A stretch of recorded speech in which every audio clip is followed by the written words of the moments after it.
Well, we continue to follow breaking news on Capitol Hill. CBS News projects that Republicans will retain control of the House. The GOP is expected to win a minimum of the 218 seats necessary for control. The final number likely to end up somewhere between 220 and 222. We know that Republicans have already flipped the Senate. CBS News congressional correspondent Nikole Killion continues to follow all of this for us from Capitol Hill. So, Nikole, let's talk about how significant this development is. Now that Republicans, we can say definitively, will control both the House and the Senate.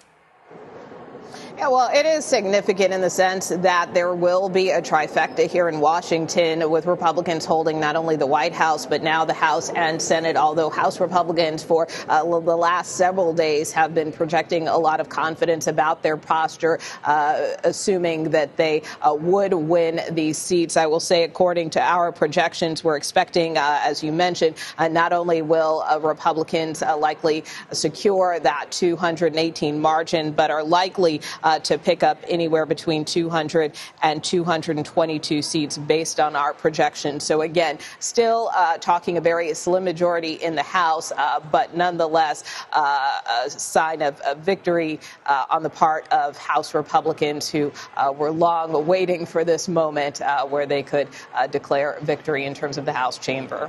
A slim majority, but a majority everywhere, Nikole. As you point out, they have control of Congress, both chambers. I'm wondering how rare is it for a single party to not only control all of Congress, but also the White House and have their party have the majority on the Supreme Court as well?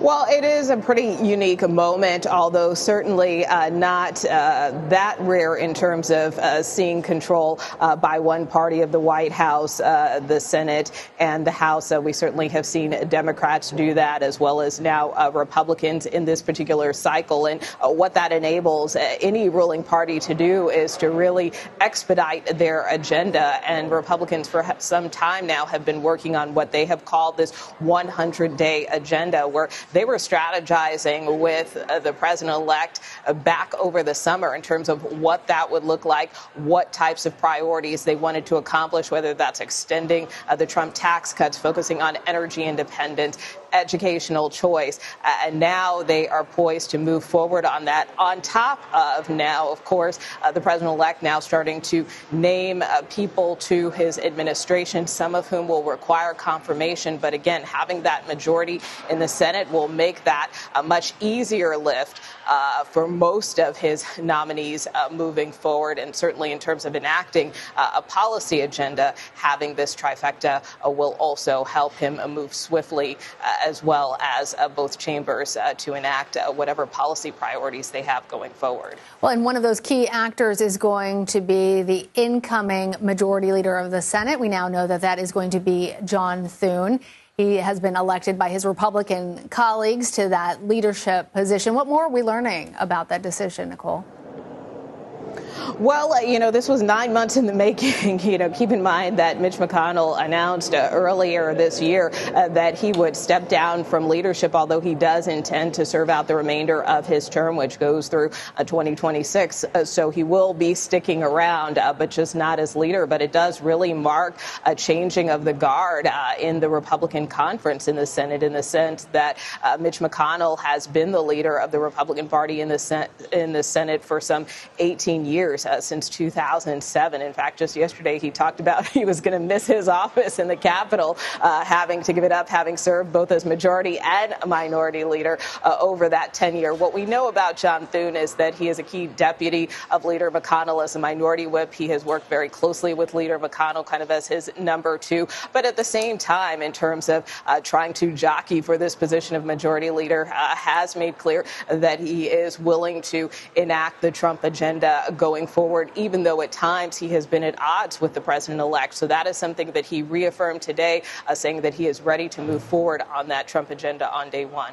And Nikole, the outgoing majority leader, Chuck Schumer, spoke there at the Capitol just a little bit ago.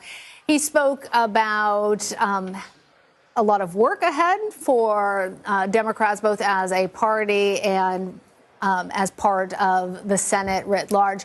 He also talked about judicial appointments and how important that was to try and get done in this twilight period of Democratic control. How likely is any of that to actually happen? And are there areas in which Democrats and Republicans are likely going to work together?